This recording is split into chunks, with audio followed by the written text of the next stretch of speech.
ಅದು ಯಾರೋ ಇಲ್ಲಿ ಇವರು ನಮ್ಮ ಚಂದ್ರಶೇಖರ್ ಅವರು ಪಾರ್ಲಿಮೆಂಟಲ್ಲಿ ಚೆನ್ನಾಗಿ ಮಾತಾಡಿದ್ರು. ಇನ್ಫೋಸಿಸ್ ಅಂತಿದೆ, ಅವ್ರಿಗೆ ₹1 ಲೆಕ್ಕದಲ್ಲಿ ಎಷ್ಟೋ 100 ಎಕರೆ ಅವ್ರಿಗೆ ಕಂಪನಿ ಮಾಡಕ್ಕೆ ಕೊಟ್ಟರು. 317 ಏಕರ್ಸ್. ನಾವು ಕಾಂಗ್ರೆಸ್ ಪಕ್ಷದವರು ಮತ್ತು ಬಾಬಾ ಸಾಹೇಬ್ ಭೀಮರಾವ್ ಅಂಬೇಡ್ಕರ್ ಅವರು ಕಾರ್ಮಿಕರಿಗೆ ದಿವಸಕ್ಕೆ 8 ಗಂಟೆಗಳ ಕಾಲ ಮಾತ್ರ ಕೆಲಸ ಮಾಡಬೇಕು ಅಂತ ಹೇಳಿದ್ರಿ. ಆ ಅಮ್ಮ ಯಾರೋ ಸಿಂಪಲ್ ಸುಧಾ ಅಂತೆ, ಅದು ಯಾರೋ ಗೊತ್ತಿಲ್ಲ ನನಗೆ.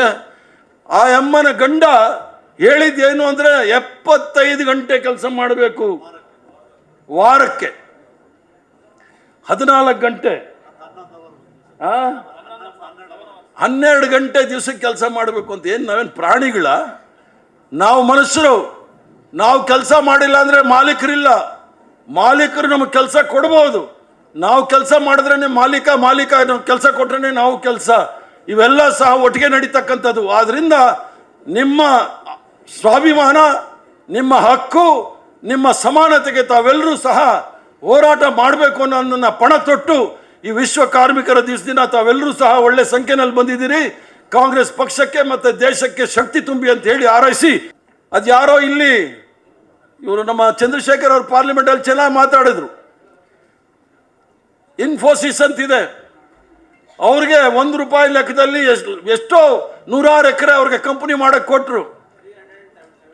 317 ಏಕರ್ಸ್. ನಾವು ಕಾಂಗ್ರೆಸ್ ಪಕ್ಷದವರು ಮತ್ತು ಬಾಬಾ ಸಾಹೇಬ್ ಭೀಮರಾವ್ ಅಂಬೇಡ್ಕರ್ ಅವರು ಕಾರ್ಮಿಕರಿಗೆ ದಿವಸಕ್ಕೆ 8 ಗಂಟೆಗಳ ಕಾಲ ಮಾತ್ರ ಕೆಲಸ ಮಾಡಬೇಕು ಅಂತ ಹೇಳಿದ್ರಿ. ಆ ಅಮ್ಮ ಯಾರೋ ಸಿಂಪಲ್ ಸುಧಾ ಅಂತೆ, ಅದು ಯಾರೋ ಗೊತ್ತಿಲ್ಲ ನನಗೆ. ಆ ಅಮ್ಮನ ಗಂಡ ಹೇಳಿದ್ದೇನು ಅಂದರೆ 75 ಗಂಟೆ ಕೆಲಸ ಮಾಡಬೇಕು ವಾರಕ್ಕೆ, 14 ಗಂಟೆ 12 ಗಂಟೆ ದಿವಸಕ್ಕೆ ಕೆಲಸ ಮಾಡಬೇಕು ಅಂತ. ಏನು ನಾವೇನು ಪ್ರಾಣಿಗಳ? ನಾವು ಮನುಷ್ಯರು.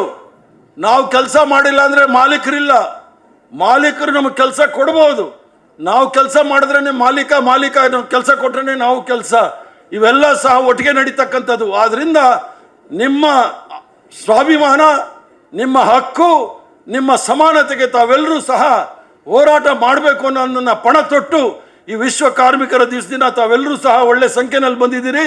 ಕಾಂಗ್ರೆಸ್ ಪಕ್ಷಕ್ಕೆ ಮತ್ತು ದೇಶಕ್ಕೆ ಶಕ್ತಿ ತುಂಬಿ ಅಂತ ಹೇಳಿ ಹಾರೈಸಿ